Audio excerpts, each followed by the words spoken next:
Hello, everyone. Welcome to episode 194 of Manage the Wild. I'm Nick Madsen.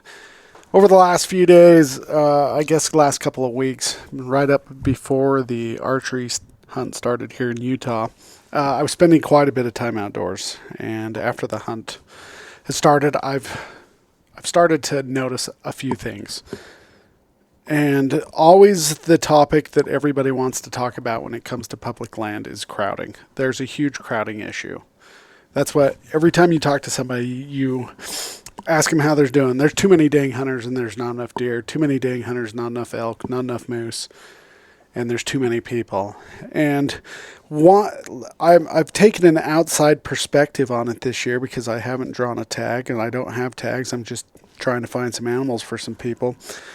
And so I've spent quite a bit of time, and the one thing that I have noticed is I would not say this year that there's an increase in hunters for the archery hunt.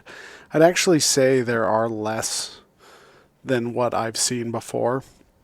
But what I have seen an increase in is the amount of recreation vehicles, the side-by-sides, the amount of people that are going out in Jeeps and trucks. The road is constantly filled with dust. And I think that this puts managers in a tight spot, wildlife managers and biologists in a tight spot, because now they're being told that there is an overcrowding issue. In reality, it may not be an overcrowding of hunters, but just an overcrowding of people in general. There was numerous people that were just like me, were just out filming wildlife and not necessarily hunting. We can be also considered part of that overcrowding because now we are going into areas, and because we're looking for wildlife, that we're keeping those hunters out of because they see our four-wheelers, our trucks, or they see us hiking into these areas, and now they can't go into those areas because they don't want to disturb us. They don't know what we're doing. They want to be courteous to us, but they're also finding that there's a crowding issue. A lot of the collar data for elk, at least, not necessarily for deer, but a lot of the collar data will show that the animals are getting pushed more and more onto private than ever before. And as there's more and more recreators, it's causing more of a challenge to hunters on public lands because they're of this crowding issue. What do wildlife researchers, wildlife biologists, wildlife managers do? Because hunter satisfaction goes down, and when hunter satisfaction goes down, that creates problems.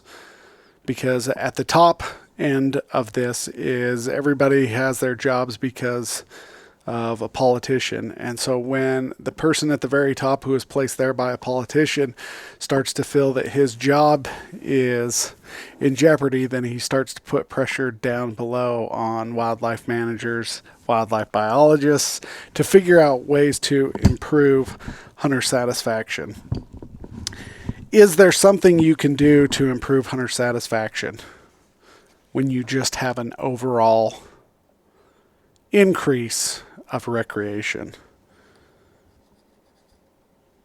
And I've been thinking about this, and it's not popular. And it would be very legally difficult to do so. One of these areas of perceived overcrowding would be greatly reduced if we started closing off some roads. Now, the Forest Service would most likely absolutely love that. But all the recreators who are going out on their side-by-side trucks, Jeeps, just getting out and about, they may not be too thrilled. Also, there are some legal things. If it's always been a public road, then legally it has to stay open. And so there's some issues there. But there are things that can be done to reduce the crowding, but they're just very difficult. Do I see this improving? Possibly.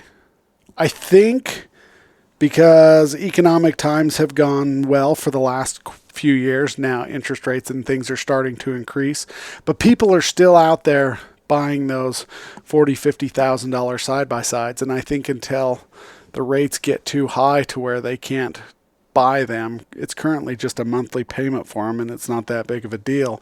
So I think you're going to continue to have lots of people going out into these areas, especially with social media and all those different things. The social media hunters and all of those guys, they're putting more and more of their stuff out there, which is getting people more and more excited about seeing wildlife in a different light than they have before.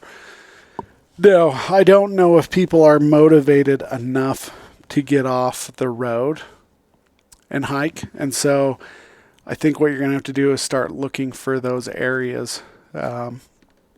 Start looking for those areas that are going to be far away from your recreationists who like to travel by roads. I think you're going to start seeing more companies like Onyx or Basemap or some of these other ones start coming up with a indicator of how far from roads, how far from trails they are, to give people a pretty good idea. A lot of the data shows that if you can find animals more than half a mile to 3/4 of a mile, that you are going to lose 80 to 90% of your crowding. And so I think for people to reduce that amount of crowding, they're just going to have to start hiking more and getting away from some of those easier places to hunt. I remember when my grandpa would talk, they would drive up and down the road and there would be deer running everywhere. And now that is probably not going to be the case.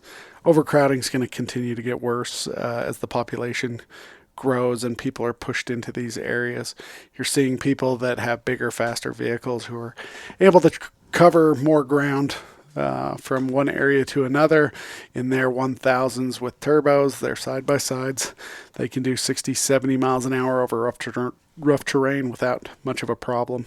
So hunters are no longer competing just against hunters. They're competing against those recreationists and those non-consumptives who are just trying to get out there. And so I think wildlife managers are in a tough pickle when it comes to this one. Recreation is about everyone, and that crowding is only probably going to get worse. All right, you guys, have a great day. Stay wild.